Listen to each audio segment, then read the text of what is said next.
I stand here today with an old message, one we've all heard time and time again, but it's a message that has and will continue to alter our world entirely. I have a message about speaking with love. I have a message about the power of empathy.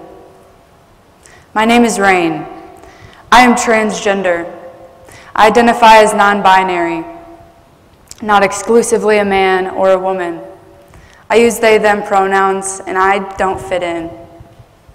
I share this with you tonight because sometimes I feel lonely. Sometimes I let that loneliness take hold of me and bring me down. Until I'm reminded again, my purpose. I believe we all have one.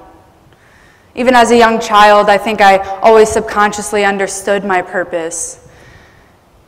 And as I grew older, my parents reinforced this understanding by telling me every day, stand for something. It's more than that, of course, though. Stand for something. Be nothing less than yourself to enlighten others to do the same. I wish to tell you my story, hoping it would give you insight on the pain that others like me feel. But the truth is, I had it easy. I was never a kid whose few belongings were thrown out into the yard because he came out as gay. I was never the kid who slept on a concrete ground in the middle of winter because of who they are. I never wondered where my next meal would come from. I was never sent off to a conversion camp for the summer. I'm not saying I never had pain, but my pain was different. Now I'm asked all the time to be the voice for an entire community, and I stop in my tracks, wondering, doubting that my voice is even enough. But I choose to speak. I choose to speak not because I went through some insurmountable amount of pain, but rather because I didn't. I choose to speak for those kids. I still struggled coming out. I felt shame and difficulty being true to who I was. Sometimes I still do.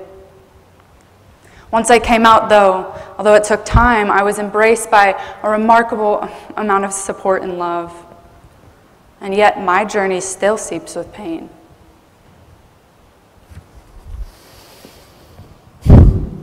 Once I came out, I choose to speak because I have the chance to.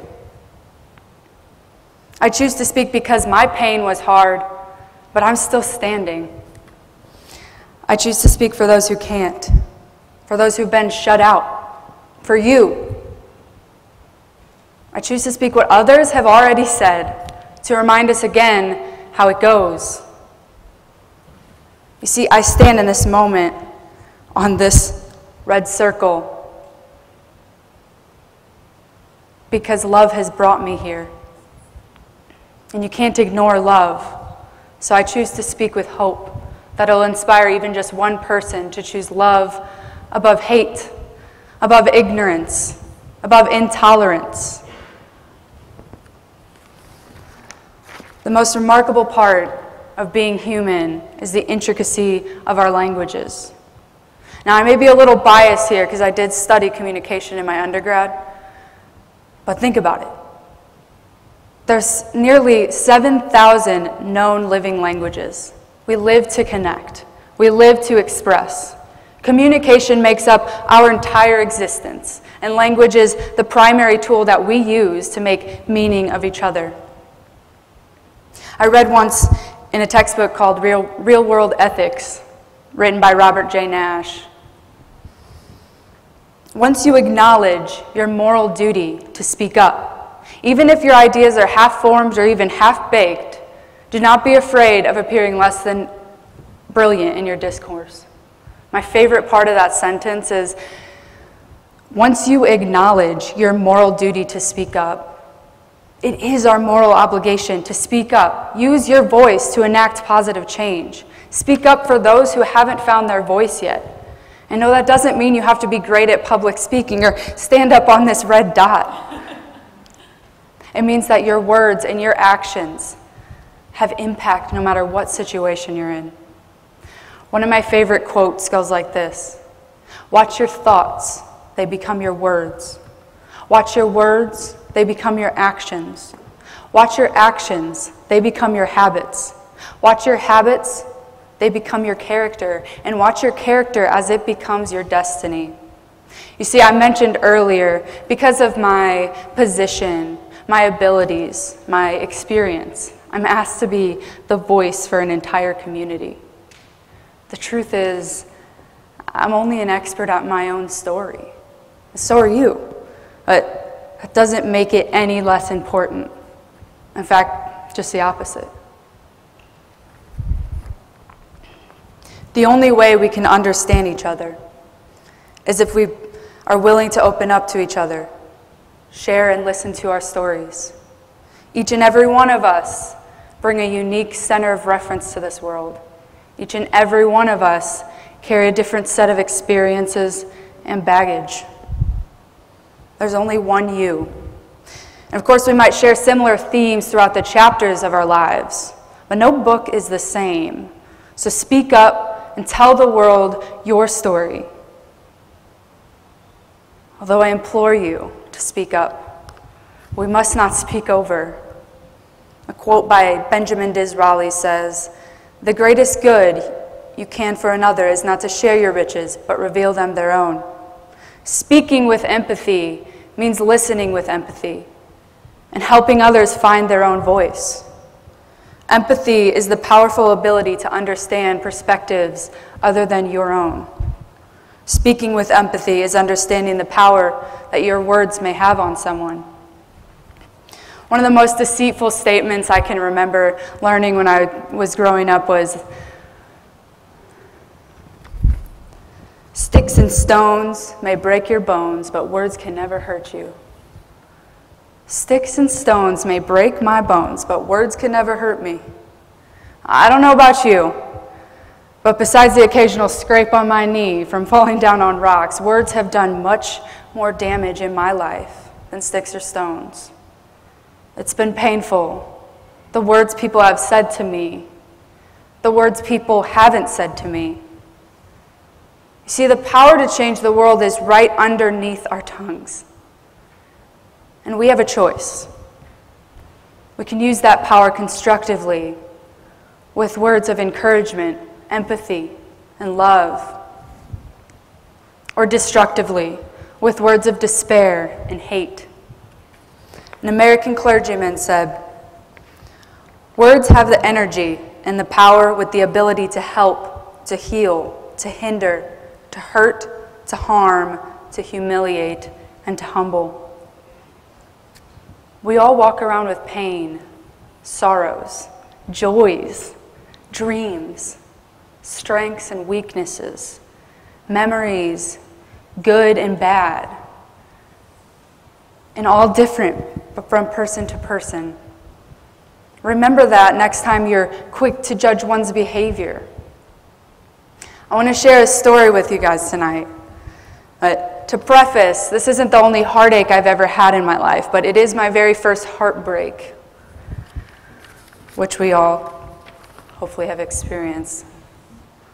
Back in high school, I worked as a cashier at Burger King. It wasn't the most glamorous job, but I always walked in with a good attitude about selling the classic Whopper and fries to total strangers. I worked there for 3 years. During that time, I started dating my very first girlfriend.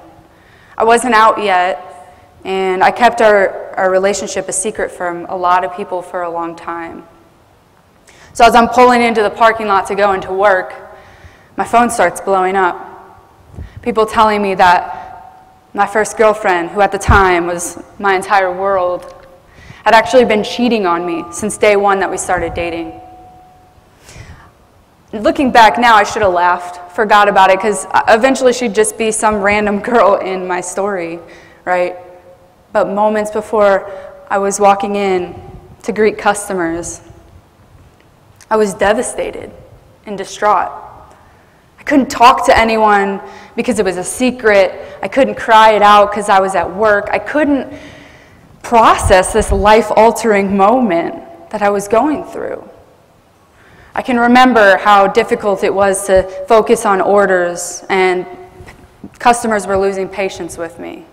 But they couldn't have known what was going on in my head, and I couldn't have known, or that my heart had been broken for the very first time, right? And I had no one to turn to.